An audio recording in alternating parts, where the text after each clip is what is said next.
The New York City chapter of the Historical Novel Society presents this recording from March 17, 2026. Susan Wands is in conversation with author and narrator Leslie Carroll and narrator Jennie Litt. They discuss the process of working in collaboration with authors and how the many decisions, including tone, style, accents, and pacing, are made in performing a novel for listening pleasure. We were also treated with brief samples of each narrator's work. A Q&A followed the presentation. Information about our chapter and links to our presenters are available at our website listed in the description. Thank you and enjoy the program. Good evening, everybody. I'm Susan Wands. I'm a co-chair here with the New York City chapter of the Historical Novel Society. And tonight I am so thrilled to be doing this panel on our audiobook narrations and all the arts that they bring to their gifts. Now, we are going to start our panel with Leslie Carroll and Jennie Litt. These are two of the most illustrious audiobook narrators in the business, and I'm going to read a little bit of their bios so you can get an idea of what they do. I'm Susan Wands, and I am thrilled to introduce Leslie Carroll. She is the author of 22 books in 3 genres: women's fiction, historical nonfiction, and historical fiction. And these are under the pen names of Amanda Elliott and Juliet Gray. She is a professional actress and an award-winning audiobook narrator. Her novels have been translated into several languages and optioned for film and television. She's a native New Yorker, and she and her husband reside a stone's throw away from Central Park. I'll be listing her website in our chat so you can look up her audiobooks and her other books during the course of this panel. Our next panelist is Jennie Litt. Jennie has a repertoire of audiobooks that include espionage thriller, literary fiction, drama, comedy, and medical. In 2021 to 2022, she narrated in American, BBC British, Norwegian, Swedish, Russian, German, Israeli, and London accents. Tried doing that in 1 year. That's amazing. No stranger to the recording booth, she has recorded 2 full-length CDs of original cabaret songs with composer David Elfer. I will also be listing Jennie's website in our chat so you can look her up afterwards. But let's get started with figuring out how these 2 illustrious women got started recording audiobooks. Actually, I'm going to start with you, Jennie. Can you tell us, when did you first start narrating audiobooks, and how did you get started? I got started because I needed to make some money, and I was looking through my, so I'm about to have my 40th college reunion. I think it must have been 10 years ago or maybe 15 years ago. I'm not sure when it was, but I was reading the book they send around, and I was reading the little bio that one of my friends had written. And she said, I spend my time in my little booth recording audiobooks. And I thought, oh my God, that's how I want to spend the rest of my life. And so I wrote to her and I said, how do I do that? And she said, oh, let me hook you up. And she did. She happened to be a coach, and I had a background in performing. I'm a singer, and I was already coaching cabaret performance, which is acting a song. So I have an acting background, and also I have an MFA in fiction writing. So I was coming at it from both angles, which is why I think it appealed to me so much. So where was I? So I kind of got the basics. It was mostly the tech that was so intimidating to me. But obviously more than that, it's an art that is adjacent to what I knew, but obviously its own art. It's cabaret, you perform in a small room. but much bigger than a booth. In cabaret, you're the front row is, say, 4 feet from you, but your microphone is, this far away, this far away. So you really have to scale your performance down really far. um it's like if you're in a stadium performing a rock concert, you're going to be that much bigger. So, But it's still about interpreting the characters as you go on a different scale. yeah, but I think the scale thing has been the biggest learning curve for Amazing. me. Well, great. Let's get to Leslie and ask her how she got into this amazing world of audiobook narration. How did you get into it, Leslie? I was doing an equity showcase, and one of the actors in the showcase happened to mention that he was narrating, doing volunteer work, narrating books on tape at the Jewish Braille Institute. And I said, that sounds really interesting. How do I get involved with that? I would love to narrate audiobooks. This was in the mid 90s. And he said, go down there, introduce yourself, say you're a friend of mine. And I did this. And this was back when you sat in a booth and it was reel to reel tape. And you had to learn how to, you narrated, you chose a book. And I wanted to choose something, this was for blind and visually impaired. And there was a whole range of things. And you also had to narrate magazines. So you were narrating nonfiction, you were narrating fiction, you had to do all different kinds of characters. And you also had to, when there was somebody else on the inside of the booth, you would be the editor and you had to learn how to edit the reel to reel tape, which was really daunting. And I thought, wow, I do not want to be part of the tech side of this. But it was wonderful to be able to play all these different kind of roles and then to do the kind of broadcast journalism side of it, which was to read all of these magazines and newspapers and present that kind of thing, but voice only. And my grandfather was a radio writer back in the day for the golden age of radio. And I felt like, oh, I'm channeling his kind of thing too, but he was a comedy writer. So I got started then, and then it was another few years before I became a novelist myself. But when it came time, the first audiobook that I ever narrated for money was my own Becoming Marie Antoinette, which was the first of the trilogy under the name of Juliette Gray. And that was 2011. And that's when I completely fell in love with, oh my God, as an actress, which was my first profession, and then as a novelist, this is the most fun thing ever to bring all of these characters and all of these accents and the atmosphere to life as well. I just have a quick question. Leslie, was the actor who recommended this to you Ken Kleban? No.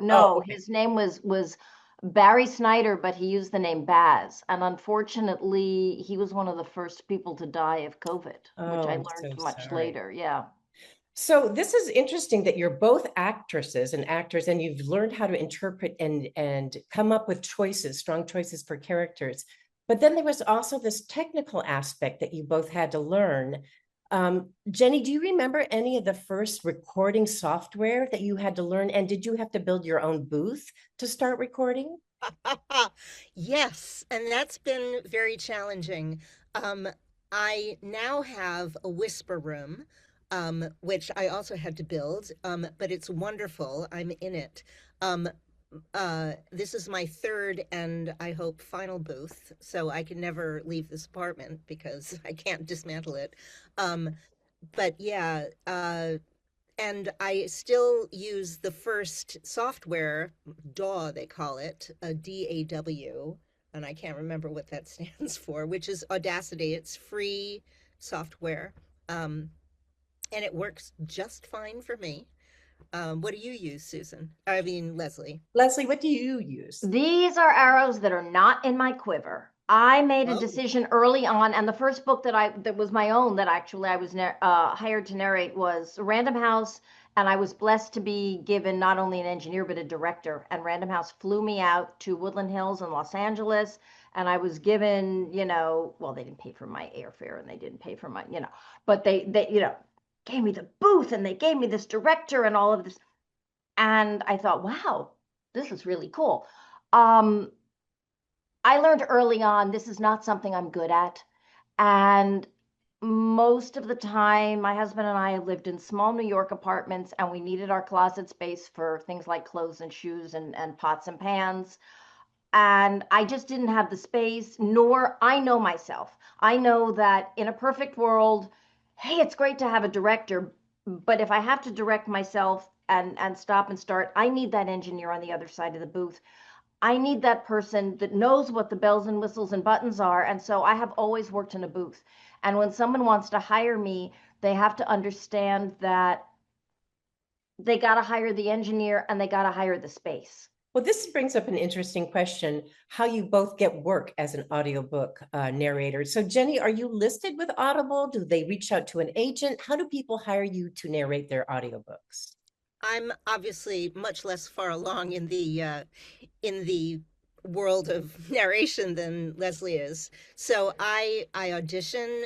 Sometimes I get asked to audition by producers, and that's a wonderful day when that happens. Or sometimes an author will reach out to me, and occasionally they will hire me, and I create my own work sometimes.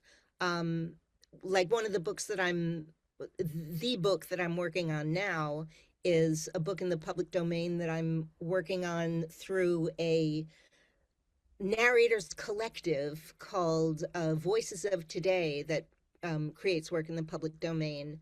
It's a proto-feminist novel by H.G. Wells called Anne Veronica, A Modern Love Story. It's a really, really interesting book. And I've not only recorded it, but I'm doing all of the production and mastering myself, which is what you do when you're at my level, unfortunately. And did you have to take classes on that? Because that's not easy Yeah, to oh walk. yeah. Yeah. Yeah. Amazing. Yeah. So I do much more of that, and I have to have side hustles to make more money. I'm not making a living as an audiobook narrator at this Nor am point. I. I have lost a lot of work because I don't have my own space. I've had a lot of people say, I'd love to use you, but I can't afford to rent a studio space and an engineer. And I'm like, I'm sorry, I would love to do your book, but I just, as I said, these are not feathers in my cap that I can do either. And also, I'm a member of the Screen Actors Guild, and I can't take a non-union contract because I can't jeopardize my card. Yeah. And there are ways around that the author can get waivers and I can work whatever the way to handle it is. There are ways to do it, but I can't jeopardize my contract, and I don't have a booth. And, That's yeah, great. I'm not making a living at it either. And people have said to me, I'd love to hire you. How do I find you? Find me through my agent, Irene at irenegoodman.com. I've had to chase a lot of work because my specialty, well, it's what I've done the most of, let's put it that way, is historical fiction. And I've put ads, and every time there's the HNS conference, I haven't gotten work out of ads, but I have a lot of friends, and I've said, hey, consider me. I'm happy to audition for it. I don't feel like I own any role or any right to a job, but just give me the chance. Oh, that's great. I just want to remind people that are attending this, if you have questions for our panelists, go ahead and type them into the chat field, and Sarah will read them out at the end so we can actually have more of a dialogue between us.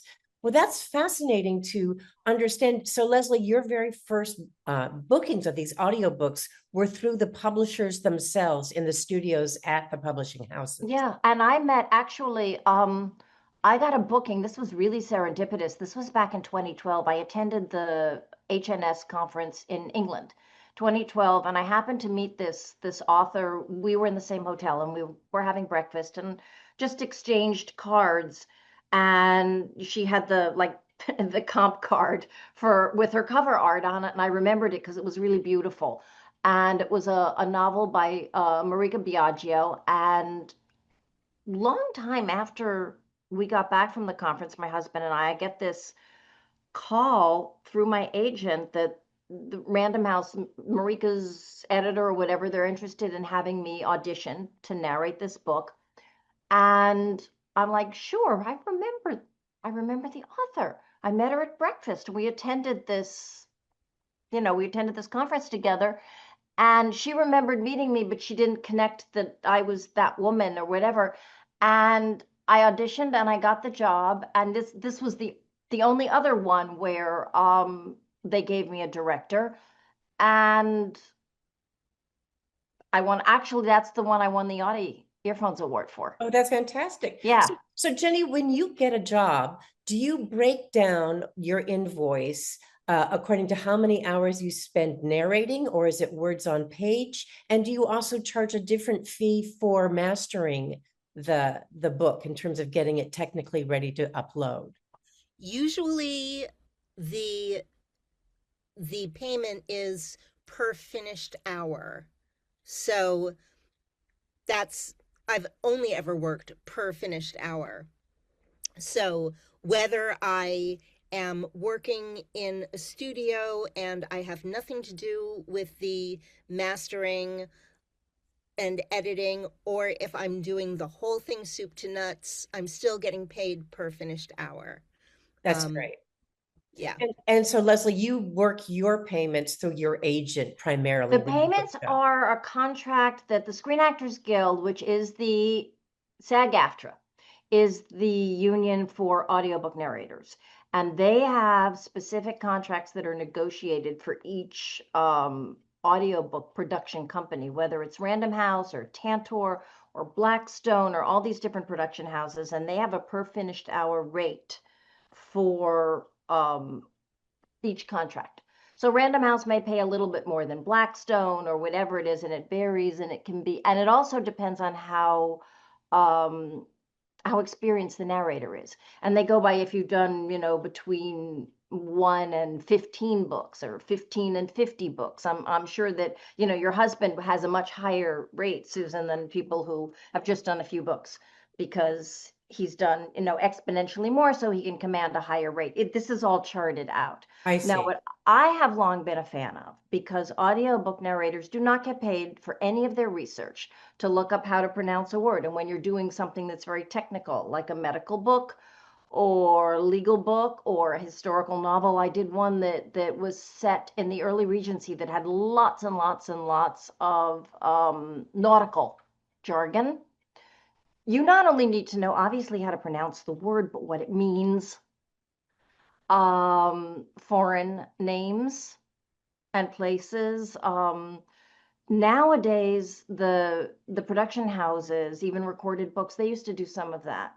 Well, now it's all on the narrator. And if it's really heavy lifting, like the 3 Marie Antoinette books, they will pay you a certain fee, but it's not, the work is a lot more labor intensive than what they're doing now need. in a lot of the houses is that they're using artificial intelligence in a program called Positron. And it goes through and it finds all the words to pronounce that the director and the studio and the publishing house agree on pronunciation. And oftentimes the author gets the short end of the stick, because I would never trust AI. But that's what I was going to bring up. Except sometimes what happens, the most egregious thing that happens is the pronunciation of names. And the publisher and AI and other resources get a name wrong. And it's up to the narrator to actually go on YouTube and hear the person say, my name is Mark Janelle. And so that's the only way you'll find the correct way of saying it, because all these other things are stacked against the narrator. No.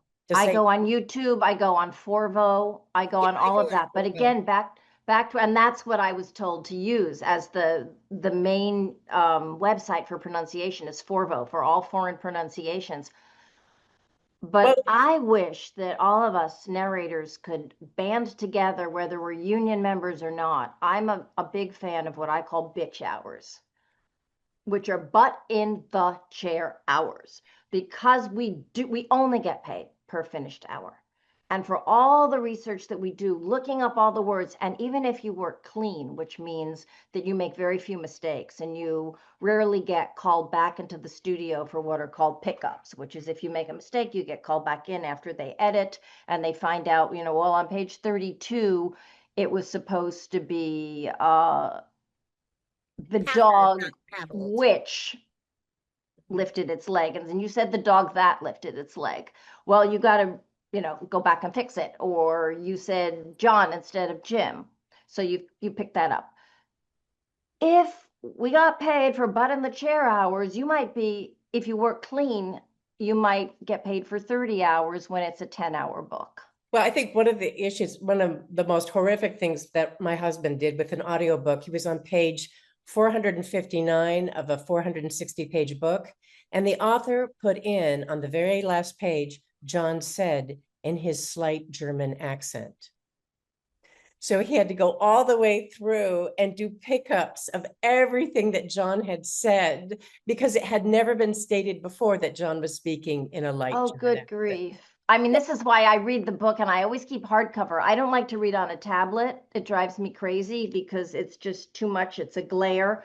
And I actually make liner notes. And because I've got a background in Shakespeare, and so I always list all the assonances and the alliterations and where I want to hit what word in what sentence. And so Jennie, I want to ask you, do you also use an iPad and mark it up as you go for scoring the script as you speak? I just got Notability. So until now, I have not marked on the actual text. But I wanted to go back to the page 459 in the light German accent. Had your husband not actually prepped the book? No, he read it. The author just didn't put in anything about a German accent until page 460. So he'd not read the book before he'd recorded it? He did, but that last bit somehow escaped everyone from, they always go through the accents about what's agreed on, and everybody missed it. So that it was a fail on 3 different counts. Okay. All right. Yeah, I can't, because well, I use hard copy. I don't use an iPad. I actually mark it in the book. I write it down. I have put arrows in the margins. German, French.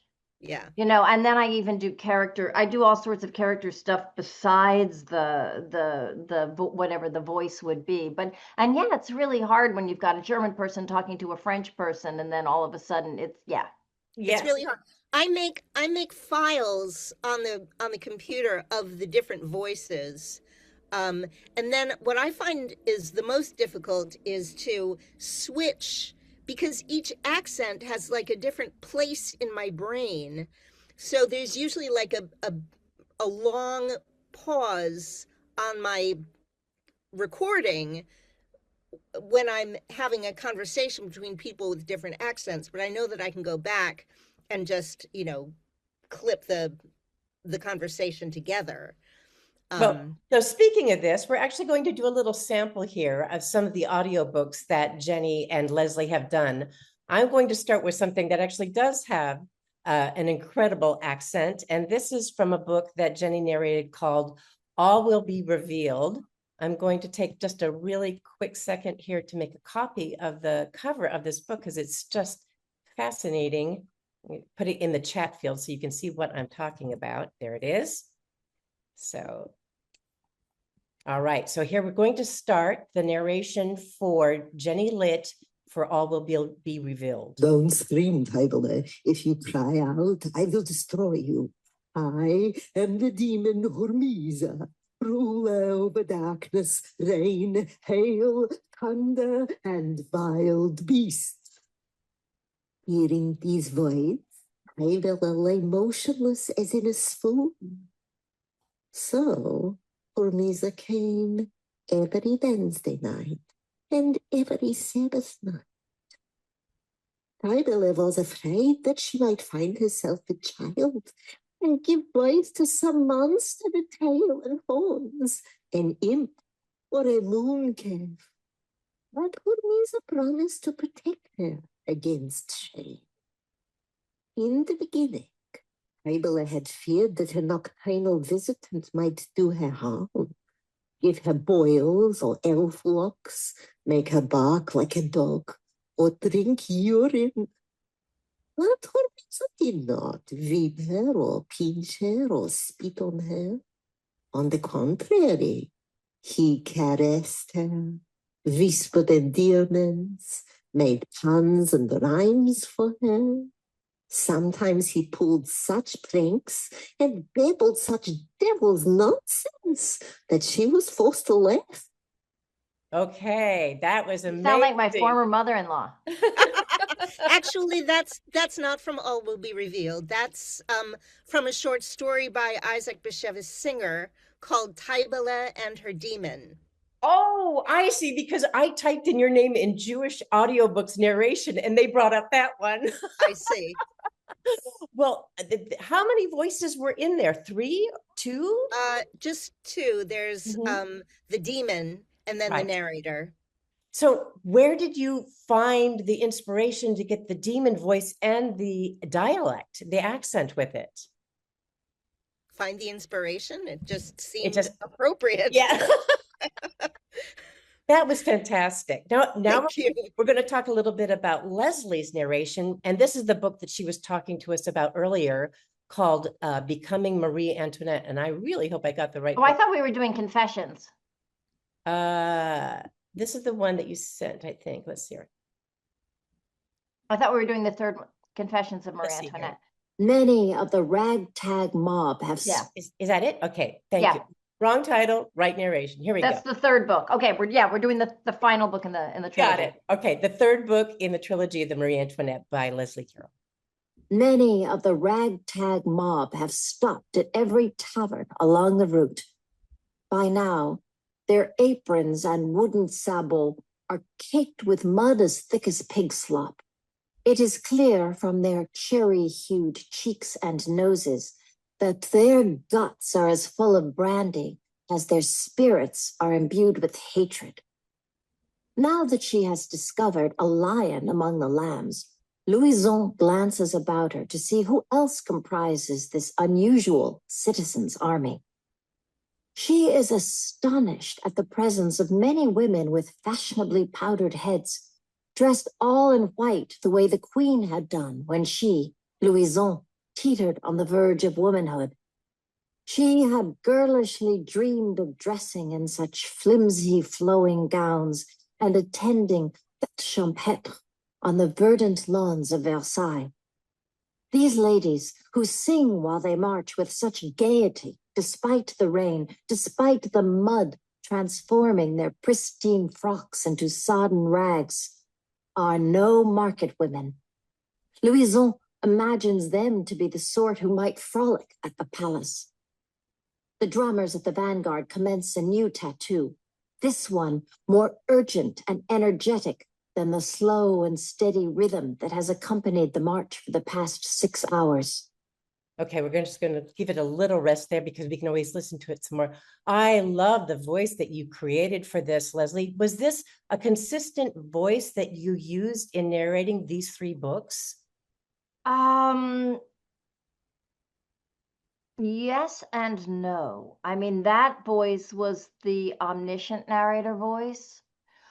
When Marie Antoinette herself is narrating the books, she had to grow from being 9 years old to being 38. And that, that took some thought.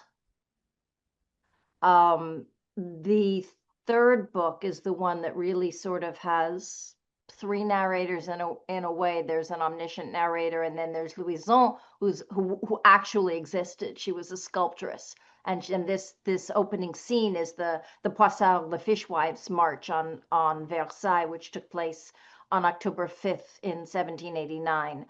And the only way that I could actually tilt the narrative so that, because Marie Antoinette could not know everything, and she didn't know what was going on and what the Vox Populi was thinking and seeing, was to have somebody there that was somebody of the people. And so where I have the sculptress, the narrating part of it. And the attention to the French detail is amazing. Did you take French lessons? Did you listen to French dialect? Ever since 7th grade. So French comes pretty easily to Yeah. you to place in that. Yeah. Well, what a great place to put Thank it, you. because those accents are not easy, I know. But I have to ask you, okay, Jen, let's start with you. What is the favorite book that you've narrated? My favorite book that I narrated is called Vice Versa, which is a Victorian children's book, though it would be not appropriate for children today. It's the story of a son and father who switch bodies, but it mostly follows, it's like Freaky Friday, but it follows the father. He has to go to his son's boarding school, and he's like appalled with the awful things that happen, and he's like really prudish, and all the boys hate him, and he has a terrible time, and it's just like it's really funny and poignant and sad and hilarious, and I had a great time narrating it, and I make like $25 a year in royalties. So it was mostly men and boys voices, English voices? Yes, and it didn't exist on Audible, and I knew that nobody would ever record it, and I just said, why the hell not? I'm not going to wait. Yeah. It was a project for love then. Exactly. It was my passion project. That's fantastic. And Leslie, what's your favorite book that you've narrated? Looks like asking people that have a lot of kids what their favorite child is or something like that. I am passionate about the Marie Antoinette books because I wanted to tell her whole story, and especially the third book, which becomes very emotional.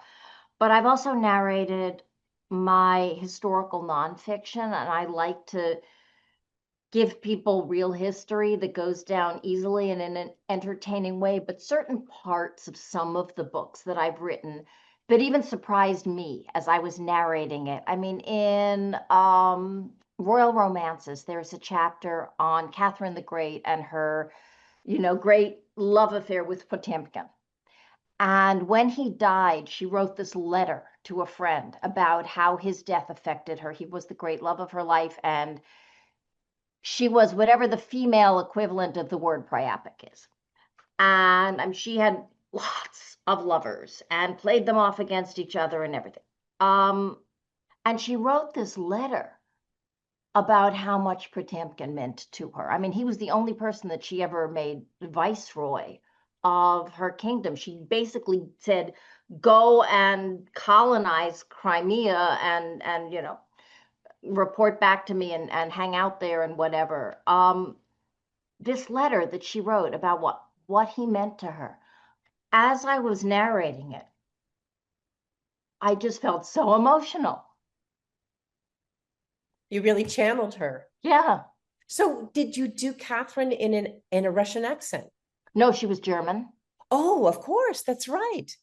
So, but the other Russian autocrats and people. The other Russian autocrats and Potemkin, and again with the nonfiction, I felt the whole point was to bring history alive for.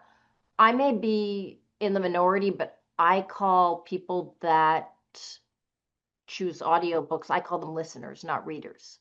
Yes, yes. Reading you do with your eyes, listening you do with your ears, and audiobooks is an oral, AURAL, platform, experience, art form. So I wanted to, with the nonfiction, bring the history alive for the listener. And if the people are from another country and I can do the accent well, then I did it. How many accents do you think you do, Leslie? I mean, I can't get over the stuff that you do in French and Russian and French, German, Russian, Irish, several British, several American, Spanish, Italian, sometimes Greek. You guys are the UNs of accents here. Yeah. Between Jennie and I, we could probably narrate. Exactly. Yeah, lots. Yeah. So Jennie, because you also do mastering and you do the own pickups for your work sometimes, when you are narrating, are you aware of the pacing and pronunciation? Are you just going, I'm just going to put it down and then I'll fix it in pickup? Or do you just like forget that? If I know that I've made a mistake, I will definitely punch and roll. Yes. But I obviously find mistakes that I've made. And I mean, I want to be as in the moment as I can be. But I mean, it's like any performance, you're always balancing the technical with the art, you know. Can you describe a little bit more about what punch and roll is? Punch and roll is it's like the tape is rolling, and then you stop the tape and you kind of place the cursor back and you start it going again, and it plays a little, and then it stops where you made the mistake and you start reading again, and it seamlessly picks up where you read correctly what you said wrong, and it sounds as if you never made that mistake. So do you do punch and roll as you narrate, or do you go back and do the pickups in a different session entirely? I do punch and roll as I narrate, Mm-hmm. but when I'm editing, actually, I do it in, I will do it in like I'll go over it 3 times.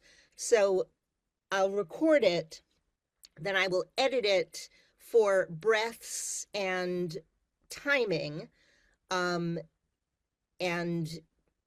so I will, if they're big pauses, I will get them correct. I will take out big ugly breaths and I'll master it. And then I will proof it, and that's when I'll find the pickups. And I actually have never used positron, but I will, starting with Anne Veronica, the book that I'm working on now, which will kind of proof it for me. And I'm hoping that will take a lot of time out of the proofing process. And then that will find the pickups for me, and I'll do the pickups, and then I'll be done. Excellent. So Leslie, I think it's so interesting that both you and Jennie are singers and that you understand the musicality of narrations and inflections. Do you think that your singing and your acting has helped you in terms of interpreting these roles so that it's an easier edit for you in a way? I think it contributes to it. All good authors, their prose, everything has music and has a rhythm to it. And I think it does help if you come from another discipline, because your ear can recognize that music and recognize that there is a rhythm to it. And what our job is as audiobook narrators is to honor the author's intention, and not just in, correctly reading the words in the right order and delivering a good oral version, AURAL version of the story, as well as ORAL, but to deliver the author's vision in terms of honoring the music of their prose and the rhythms of their prose. So would you say, what would be your go-to dictionary, pronouncing dictionaries, if there were several, reference books chiming in? What would you say is your final word? I was guided by Tantor and Blackstone, who were the most recent production houses I've worked with, to definitely use Forvo for foreign language pronunciations and names. And apparently Merriam-Webster is the one that is most used for standard American. I mean, I would go with the OED, but I don't know how much American production houses use that. Mm-hmm. Hey, I'll use all 3. What about you, Jennie? What's your go-to final word on pronunciations? Forvo. And also for American. Oh, that's great. And I don't, I find that when I go on YouTube, there's so many AI pronunciations that's just crap. Yeah. Yeah. I do not trust AI at all. So let's get to an idea. If we have authors here and they're thinking about narrating their own books as audiobooks, what would be your biggest advice moments to give to them? Let's start with you, Leslie. What would you say? Unless you are a member of the Screen Actors Guild, SAG-AFTRA, and you are a professional performer, don't. Seriously, seek out if you really want to sell your book. And this is not just I want to do this so that my mom and my grandmother can hear me read the book. If you really want a professional product and you want it to be taken care of and have all of the love and nurturing and a really professional performance, this is a skill unto itself. And you can't just walk, say, hey, I want to be in a commercial. Hey, I want to be in a soap opera. Hey, I want to be on Broadway. This is a trained skill. And again, not just because someone is a member of the Screen Actors Guild also doesn't mean that they can narrate audiobooks and do it well either. There are some of us, and again, you don't have to be a member of SAG either, but it is a good housekeeping seal of approval. You should be a professional actor who knows what they're doing. Yes. And what about you, Jennie? What would be your advice in recording an audiobook? Well, I would agree that your best bet is to have a professional do it. But if you insist on doing it yourself, you want to do two things. You want to hook up with a production house, first of all, who will at least get you, make you not have to deal with any of the tech, who'll put you in a booth. You want to hire a director, so you are not going to be dealing with, you want to have a guide. And then you want to make sure that you are, and this is what this is analogous to me is, so I'm a songwriter as well. And I struggled with this as a songwriter and a performer. When I would get up in like cabaret coaching workshops and singing my own songs, and I would always be told, okay, now you're not the songwriter anymore, now you're the performer. So it's a different role. You're not the writer anymore, you're the performer. So you need to think of it in a different way. So it's a big undertaking to perform a book. I have to totally agree with you. I thought I could just stroll into a recording booth. I was given this dreadful Western. It was like a Harlequin romance out at Audible because my husband's done over 400 of them. I thought, how hard can it be? I can do this.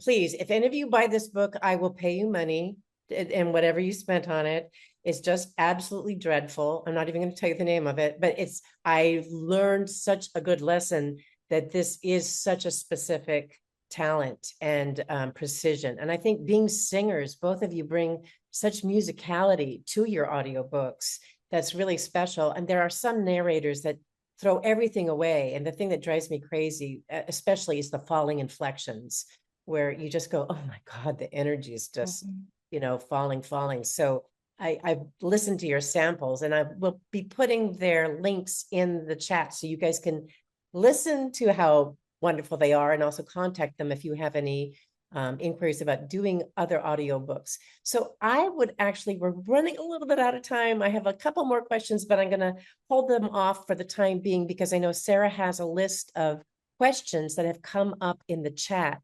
And so I know that people want to I just want to add one thing that Yes. sometimes people forget, which is that atmosphere is character. The actual narrative is character. Characters are not just you know, Miss A and Mr. B and Senor X and you know, Mademoiselle C. And that they forget. I narrated an incredible book by Diana Rostad where the weather was the most incredible character in her book, and it was such a joy. It was spectacular. Yes, I mean, I can imagine someone can go to either one of you and go play the fog, and I'm sure you could. So, Sarah, do you have any of the questions ready to ask our panelists? Yes, we have a number of questions. I think I'll start with a couple that are on the kind of performance aspect. So one question, this is from Martha. She has a book with two narrators, both in their late teens, early 20s. And she has chosen narrators, and she was struck by how important it was to her to have a young sounding narrators. How do you approach the issue of age in narrating fiction where you have characters of different ages? A good narrator should be able to do voices of any age. I mean, some of the most famous animated voiceovers, like Mae Questel, who did Betty Boop or something, can do babies. So it doesn't necessarily, it's experience. It, you know, doesn't necessarily mean that a 14-year-old, now, a 14-year-old playing Juliet, you really don't want her that young because she won't be able to play Shakespeare. So I don't think that is necessarily the way you want to be. I think because you can't see the person in the booth. If you have a 35 or 55-year-old actor who can sound believably like they're 14, but can also play the other age ranges too, then think about it. What do I you agree. And I you agree. you play all sorts of ages in a lot of your audiobooks, don't you, Jennie? I do. I think that at a certain age, the voice does age out of being able to play some younger voices. But until then, and certain voices don't do that.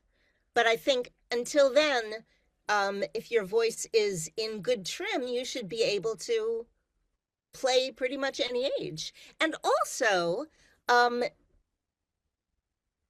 I think that there are many different ways, and this is going to be a taste thing.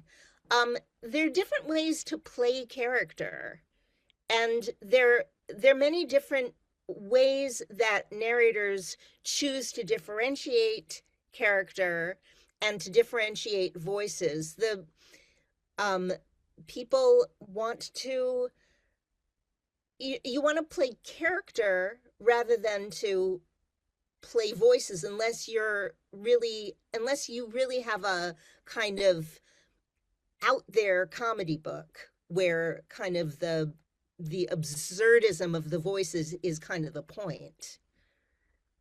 In my You opinion. want a narrator who is experienced enough to bring your prose to life. And unless your teenage actor is genius level, you may not get that for your book. You may not be doing yourself a favor.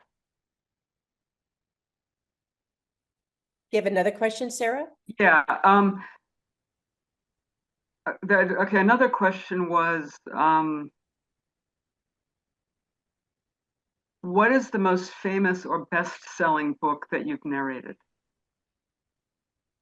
Not a clue. I think probably the most famous author whose work I've narrated would be, well, I don't know if he's famous, but Eric Van Lustbader, who writes these espionage thrillers, who I recorded for Macmillan. That was early in my audiobook career, and it was just so terrifying. And sadly, I was not asked back to record the next book in the series. So, Do you have more questions, Sarah? Yeah, so this is for Jennie specifically. Do you audition through ACX? I do. And you know, interestingly, I got some I got some books through ACX early on in my career when I was auditioning for the really cheap ones, you know, like $50 to $100. But now I won't do that. I'll only audition $200 per finished hour and up, which is, you know, chicken feed. And it's incredibly competitive. Can you tell us what ACX is, Jennie? ACX is a clearinghouse where any author can put up a book and have any narrator in the world audition to narrate it. And they can offer any amount of money. And some of the books are scams. Some of the books are really, really good. Most of them are crap. It's all self-published. That's what I was when I was first looking at it to wonder if I wanted to put my name or anything up there. It looked like it was mostly vanity productions that weren't going to make anybody any money, and that at the time it looked like the narrator had to kick in some money, and I was thinking, oh, hell no, not going to happen. No, you don't have to kick in some money, but you put in a lot of time. A related question. Do either of you work with the audiobook companies like Tandor? Like what? Tandor. Never heard of them. Tantor? Tantor, T-A-N-T-O-R, yes, many T-A-N-T-O-R. times. Yes, I've worked with many Tantor. times. I've gone up to Connecticut, and the second and third, which is where their home base is, and the second and third Marie Antoinette books, because the first one was done after it got published, but the second and third we picked up in the last year, and they work with a couple of local places right here in Midtown Manhattan, in the building where Capizio is, right in the theater district, and I worked out of a studio there. Yes, that's why. So yeah. Okay. So we've talked a lot about a finished hour, being paid for a finished hour.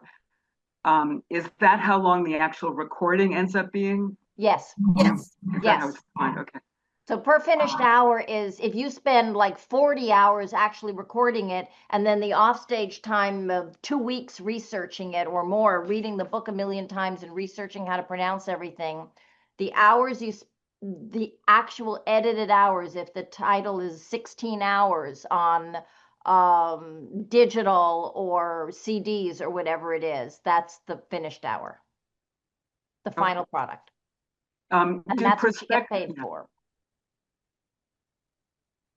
Another question. Do prospective narrators produce demos to use to get work? Oh, yeah. Yeah. Definitely.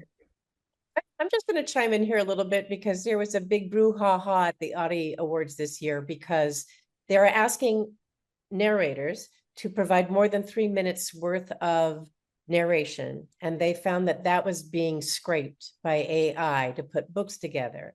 So there's a wonderful woman on Instagram. She's a British narrator named Alice Socket Audio.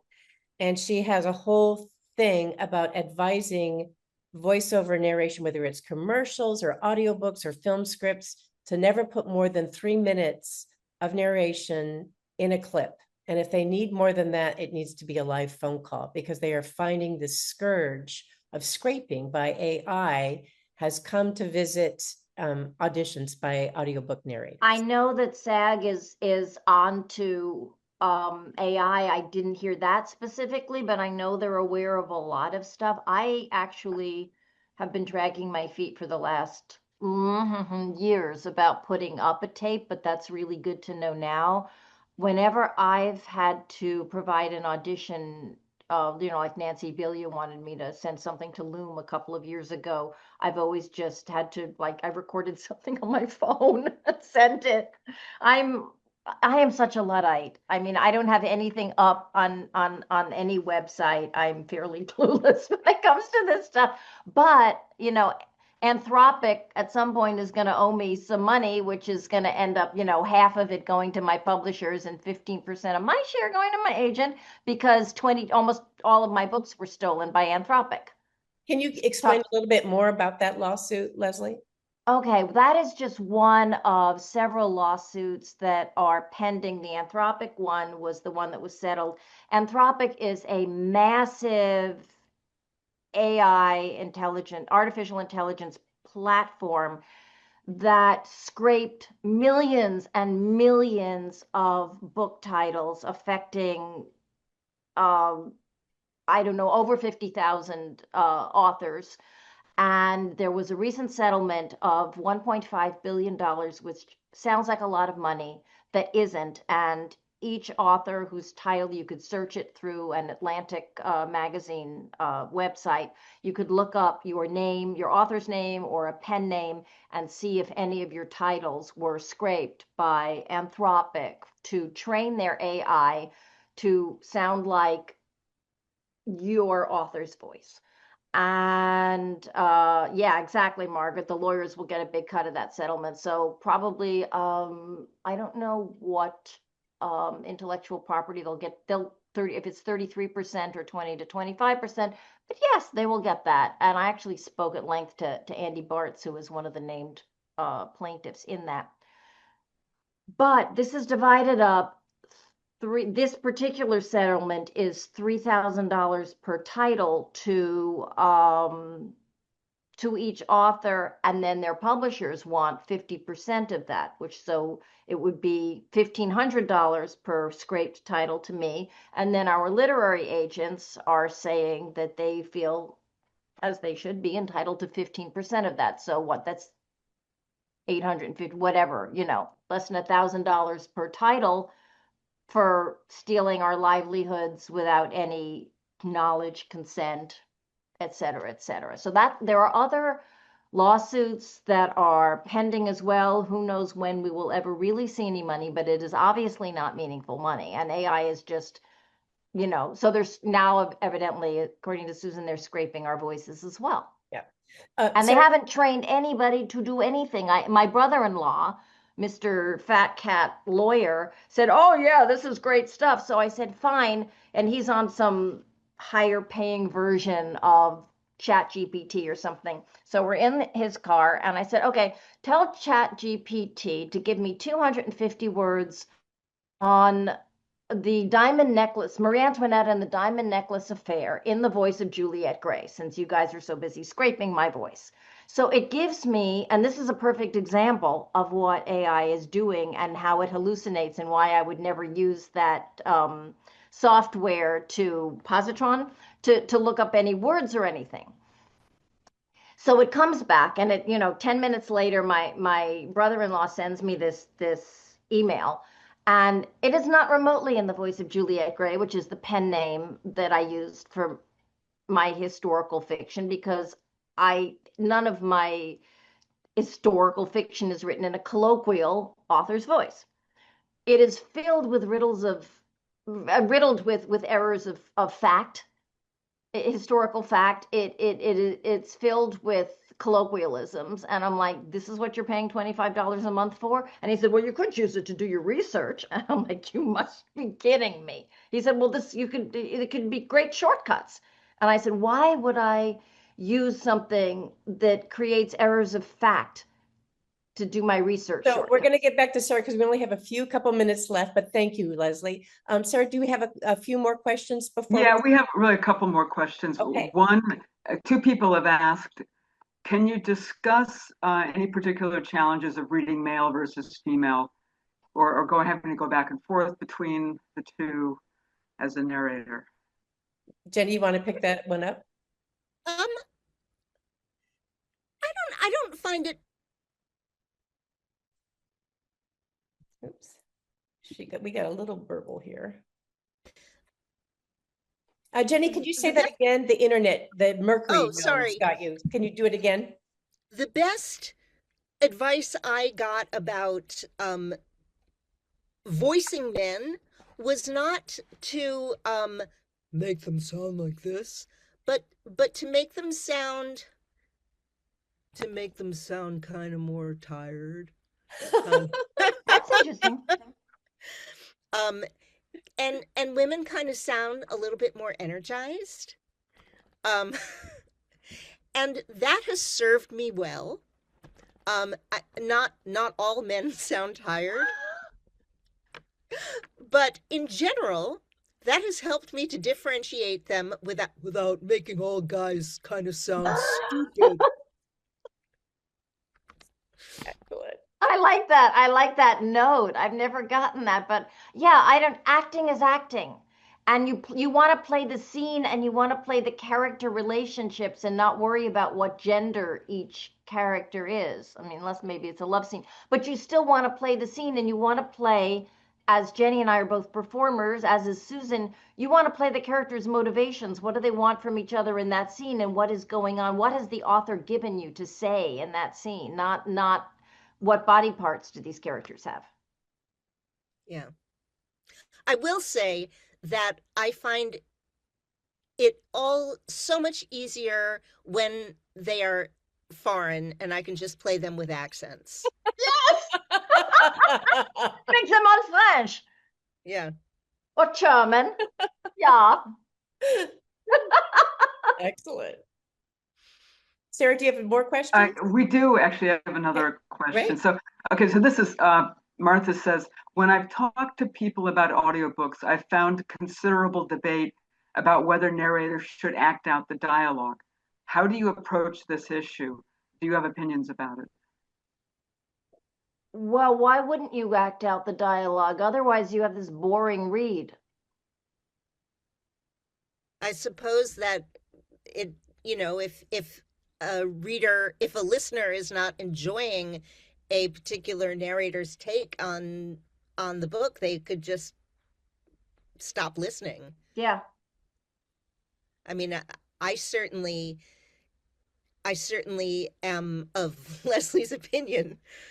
I mean, wouldn't you want to listen to a lively discussion? I mean, otherwise you've got this really boring conversation between Jennie and me, and I am doing French, and maybe she is doing German, but it's still, I mean, why wouldn't you? Otherwise, you're getting Siri narrating for you. Right. I mean, you are there to bring the book to life. That's your job. Excellent. I mean, if I had, and I have had really bad narrators narrate some of my stuff, and I kept saying, why didn't you people ask me? Why didn't you tell? I mean, there's a really well-known narrator that narrated one of my contemporary novels, and I didn't even know until the book was out that the book had been sold. And she didn't. It's set in New York City, and it's set on the Upper West Side, and it has a very, very New York feel to it. And she's not a New Yorker. Not that you have to be, but she just didn't have the oomph or the zeitgeist of the Upper West Side of Manhattan and the thing. And I'm not even going to say what title it is because it's very easy to look up the narrator. But I actually met her and she apologized to me. And I didn't want to say, yeah, you're right. But I felt really upset that I hadn't been given the opportunity to at least audition for my own book.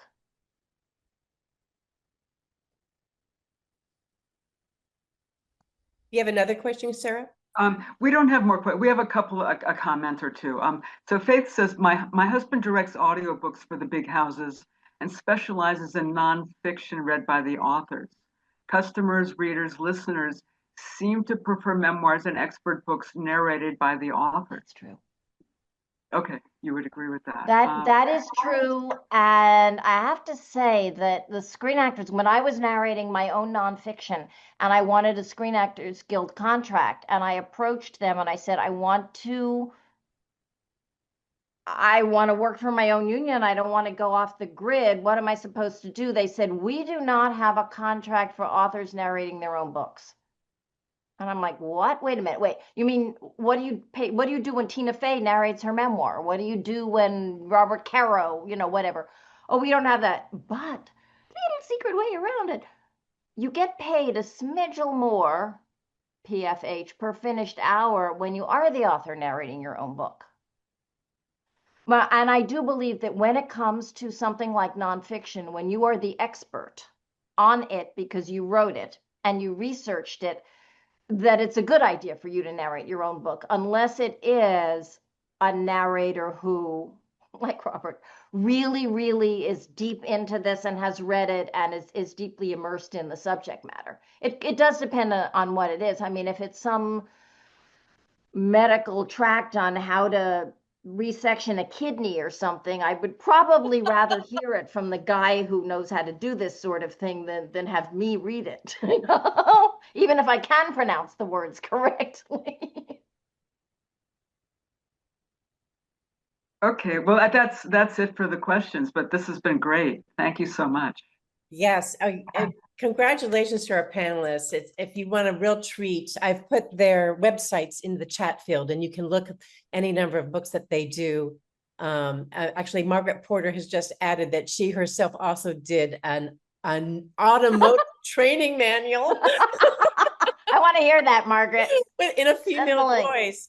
Oh my gosh, that's fantastic. Well, thank you so much, Jennie and Leslie. It's been such a delight talking to you. And I hope that our authors, if you get a chance to listen to their audio narration, you can see why they are at the top of the field. So thank you very much, everybody. And we'll see you next month at the Book Club Bar in April. Yep. That concludes our program. We hope you enjoyed it and learned something new. You can find out more about the New York City chapter of the Historical Novel Society at our website, or contact us at info@hns-nyc.org. And finally, please consider supporting our volunteer panelists and hosts. You can contact them at their websites in the description. Thanks for joining us.